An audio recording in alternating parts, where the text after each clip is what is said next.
Hey there, welcome back. Thank you so much for your support. It's been amazing and tremendously just beautiful seeing you guys subscribing to my channel, liking the videos, and just, commenting. Like, I wouldn't be doing this if no one cared. I'm just saying. But thank you for taking the time to watch my videos. Of course, you guys know that the whole transgender conversation can be very, I guess, controversial. And so we're going to watch this together. It's a very short clip and I will share my thoughts. Here he goes.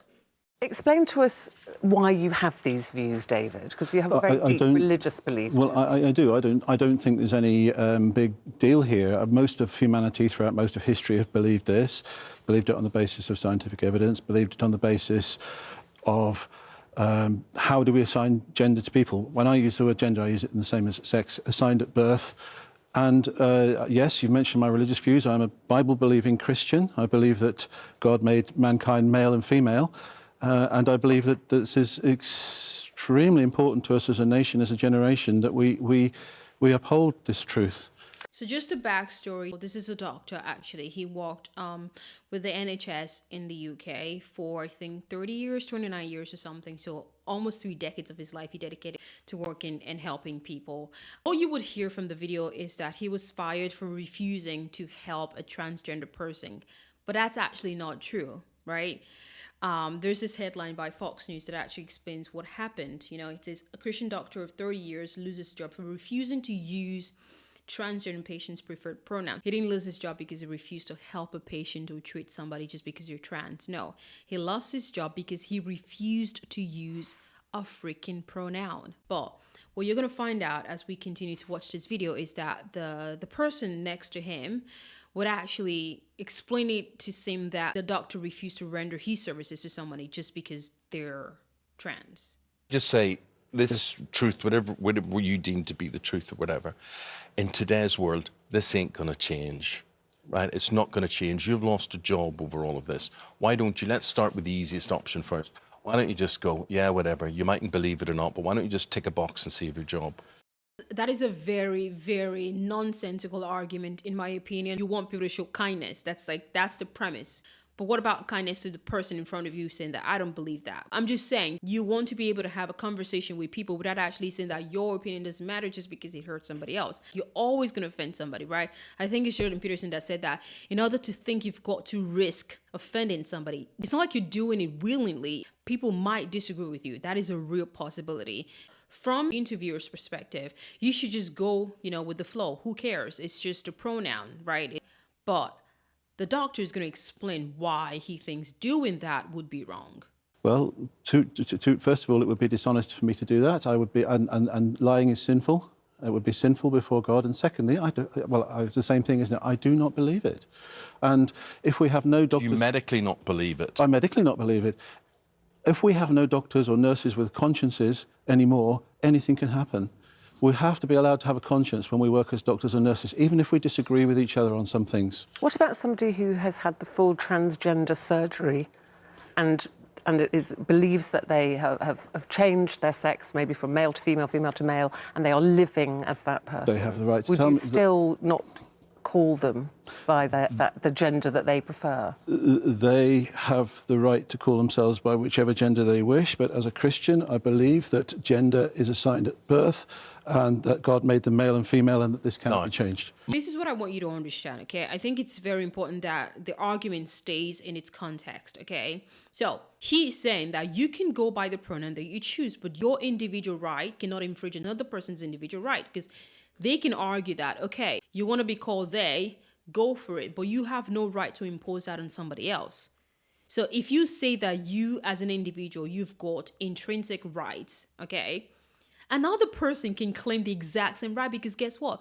They are also an individual. He's arguing that my Christian beliefs does not permit me to use that language just because I can see that it's evidently false. If I do that, I will be lying against God, and it's a sin. Monroe, assigned at birth, you were assigned a gender at birth, but you believed that was the wrong gender, right?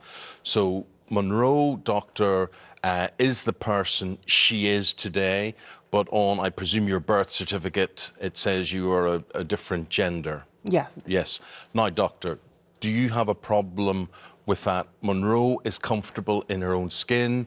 who she is, what she is, would you actually say to her, I don't recognise that? Can I actually just say surgery doesn't actually have a bearing on how far someone is with their transition. You can be trans and have not even transitioned yet, and that's actually the most crucial point. So the minute when people you are their decide, most vulnerable and they need to be believed. More this is where it becomes very complicated, very confusing, and actually I think perhaps makes it easier for the doctor, because he's actually saying if physically you are... But that is his job to help people, and he's not doing his job by not helping people. There's never been anybody that I've refused to help, ever, not once. Well, we're talking potentially, aren't we? Something shifts when you lie. You blatantly just say things that are false. It's wrong.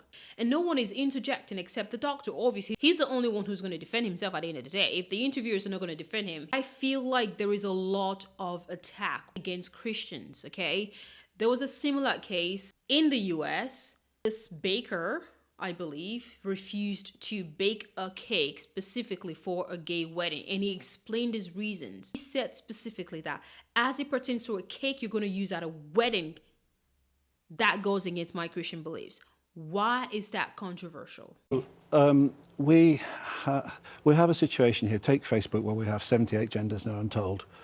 Now, when gender becomes indeterminate, you can have 7 billion genders. Or you can decide, or you can believe that gender is assigned at birth. Now, if gender is assigned at birth, it follows automatically that gender cannot change. It cannot change. It's impossible. Gender identity. You're confusing that with sex. So you're talking medically and physically. I'm talking. Okay, am I the only person who thinks that gender and sex are the same thing? It's recognised within medical practitioners that this is the process and this is how you help trans people. And this guy is saying, no, I'm not going to help people because... That is another line that I particularly detest. It's when they say, well, it is recognised by the medical consensus. Like, what the heck is that? I'm sorry. What do I care if 90% of the people believe something? Dude, it doesn't prove anything. I'm sorry. Like, medicine is not a democracy. Just because 100 people say something is okay doesn't mean it's okay. It's happening now with the whole climate change. Oh, 93% of scientists agree. Boo-boo. Like, have you actually done the research? Like, did you evaluate? Like, how did it come up with those 93% of medical doctors who said that this is okay? Again, medicine... Science has nothing to do with democracy. Majority doesn't win when it comes to this. I don't want to refer to them how they are because of my religious beliefs. If this is his religious beliefs, then he should not be in the field and he was right to lose his job. My goodness. Whoa. Where is the tolerance? It seems like the same people saying how you should be kind and empathetic, they're the exact same people that lobby for you to lose your job just because you did something that they personally do not agree with. We should be very careful before we affirm anything, because the lives of individuals and children, particularly as it pertains to gender dysphoria, is at stake. This is not a laughing issue at all. Can't write off Christianity or religion just like that. I can. Any religion. I'm not writing off you take Christianity. Everybody who's religious. I'm writing off religion if that's going to stop you from helping people. You're a public servant. So working for the NHS of taxpayers' money. You should be helping people, not using your own beliefs to play God, essentially. If you remove everybody like me from the NHS, there'll be no NHS left. I'm not talking. You can have your own. You can have your own beliefs, but don't impose that on other people. Okay, but just we have to have people with belief, and they have to be able to hold up. Okay, just in case you didn't get that, okay, this person is saying to the doctor that he can have his own beliefs and whatnot, just don't impose it on other people. How isn't that the same thing some trans people do when they say, I identify as this, that. You have to call me this, that. So he's not allowed to infringe on your right, but you, in turn, you're allowed to infringe on his right. Let me say what that belief is in the NHS. Let's talk about practicalities. I'm not saying that you can't be a Christian. I'm talking about you imposing that and affecting people that are highly vulnerable and need your help. Okay, they may be highly vulnerable. They may be in lots of situations that they don't want to be in. 84% of young trans people are either self-harming or have attempted suicide. What he's saying is, I suppose there has to be some order to things. And when you look back, I mean, how does genealogy continue? How do records be kept when someone... We're talking about gender identity. We're not talking about biological sex. Gender and sex are the same. They're not the same, and that's widely accepted. We're living in a gender-confused generation. Our children in our schools are being moved into a gender confusion situation. Our parents need to stand up on this. Our parents need to defend their children. So I guess the point of this video is that at the end of the day, you are not entitled to your opinions anymore.